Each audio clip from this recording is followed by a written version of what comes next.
So I guess rated R. How you doing? My name is Stanley Wong. I graduated last year. I was class of 2006. I graduated as an anthropology major, so I was in the social science group.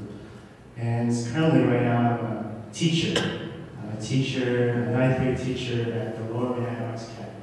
So I'm teaching in the Lower East Side neighborhood of Manhattan. I'm an environmental science teacher, so I teach science. I'm a biology teacher by license. And it's crazy because, last year I was in your shoes, I was in your position, and this year I'm in charge of 80 kids. 80 kids that look older than me.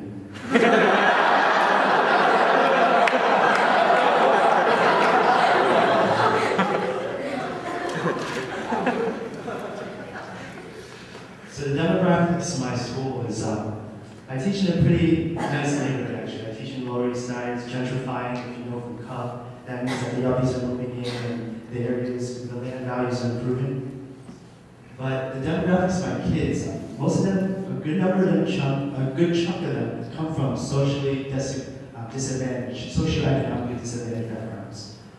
We have about 30% African American, 50% Hispanic, Puerto Rican, Dominican Republic, and we have about, I'll say like, maybe 15% Caucasian, white, and 5% Asian American, or Asian immigrants coming from China who are in my school. So that's just to give you an idea of like, the demographics of my school. Socioeconomically, it's mostly people who, a good chunk of people who come from government projects, people who don't come from nice neighborhoods. We also have a small minority that come from the middle class neighborhoods in New York City. So it's very interesting, the social dynamics of my high school. So let me get to the balling story, okay? So that song is We Fly High by Jim Jones. Okay, you may have heard that, you go clubbing or something like that. It's a popular song when you play it, okay? So I was teaching class one day, and I was asking the students, like, name 2 producers on the food chain. Name 2 producers on the food chain, okay? And there's silence, like 5 minutes of silence. And then some girl in the back, she raises her hand, and I'm not gonna name names, you guys, I think I'm being taped, okay? So, her name, okay. So she raises her hand, and she says, ballin'. She says, ballin', and I'm like, ballin'? What's ballin', right? And the whole class, they all say the next lyrics of their song, which is, we fly high, no lines, outside. It's like this. We fly high, no lie, you know this. Open eyes, open eyes, stay focused.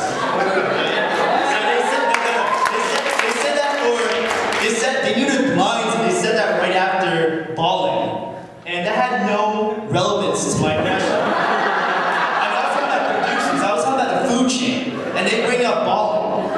Okay, so I was a little intrigued, and what I did was I looked it up on Ghetto Dictionary. And balling means to be wealthy, affluent, or have nice things, sort of like athletes who live fabulous lifestyles. So many urban youth think that the way out of poverty is through sports, and they seek to emulate that balling lifestyle. So when you get to that, it really shows their frame of reference and how they're looking for the short term high as opposed to the long term sustenance. And I faced a number of struggles when I became a teacher. I was stepping outside my comfort zone. Naturally, I'm an introvert, and if you know anything about introverts don't like to talk to people a lot. I do like to talk to people, but I feel like every time I talk to someone, I need to recoil or go back to my space, my personal space, and recuperate. But when you're teaching, you're before 30 kids, and you gotta be on time. On the shows, the spotlight is always on you. And so you gotta be knowing everything that's going on, thinking at your feet, being able to anticipate the unexpected. Okay, I'm gonna leave that open-ended because unexpected means anything. Okay? So I've had to step outside my comfort zone, and there was a lot of culture shock because to just give you a little background about me. I mean, I'm from Jersey. I'm from the suburbs of Jersey. I spent most of my time just doing things that I guess middle class people tend to do, right? I mean, just like going to movies or just being able to shop at the mall or just like renting videos, you know, just normal stuff. But when I came to the city, it was culture shock because these are kids from different backgrounds than I'm used to. And I guess I was a naive one because I thought that I could come in and actually teach. But it turns out that they're actually the ones that are teaching me. They're the ones that actually are teaching me, and I think that, I don't know if I've ever taught them science, but I mean, I've learned a lot of their culture, of their backgrounds. I mean, I was an anthropology major, so I was very interested in like just what's going on in their lives. There's a lot of culture shock. And I guess when I was going in, I thought that I could actually teach and like kind of save the world or something like that, right? But I mean, going in, I've never been treated the way I've been treated then in school. I mean, I don't think I've ever been treated like trash, okay? I thought that I had something to offer, but it turns out that they don't want the message from me, okay? Like, who am I? Who am I to teach? Who am I to teach something when their boyfriend gets shot, right? Their boyfriend got shot last week. Why would he want to show up to class? To learn something, right? That's the least thing that's on their mind.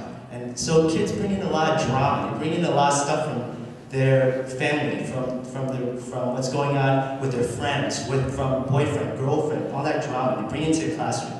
And I'm a teacher that's trying to stay above that, and trying to teach some substantial material to science and all that, right? But it turns out that most of the time, my class turns into a circus. It turns into a circus. And you know what circus means? That means that the kids are in charge and not me.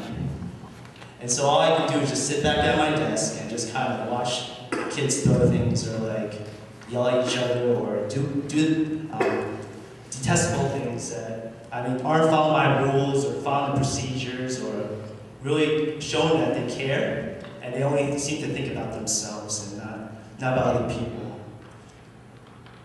And another thing that I had to face was that I was an Asian American authority figure. And for many of these students, they didn't get to see, like, they've never been exposed to like Asian American before. They've never been exposed to, other than Jackie Chan and Bruce Lee. I mean, we talked about this at Cub. I mean, if you guys went on a Cub or something like that, I'm sure that you guys probably talked about how, you know, you're going to a different neighborhood and you're going to be living as a stereotype. I mean, you're going to be seen as a stereotype. And so I had to start and become, I mean, I came in like a stereotype.